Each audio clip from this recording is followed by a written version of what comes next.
Құрметті әріптестер, мына жерде бізде қысқа мерзімді жоспарымыз оқулыққа қарай негізделген, яғни оқу мақсатына сәйкес тапсырмалар беріліп отырады.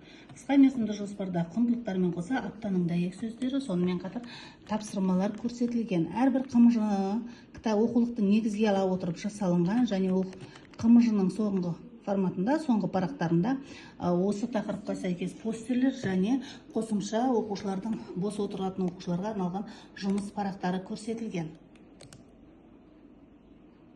Ал енді презентацияның барлығы жүйенің көмегімен жасалынып отыр.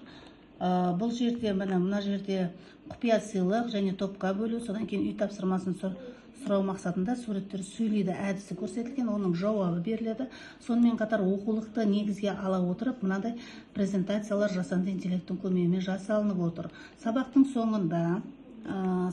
соңында осы неге байланысты тапсырмалар көрсетілген. Мысалы жұптық жұмыс, жеке жұмыс тапсырмалары, сонымен қатар функционалдық жұмыс тапсырмалары барлығы жауаптарымен көрсетіліп отыр. Ерекше білімді қажет ететін оқушының да тапсырмасы осы презентацияда көрсетілген.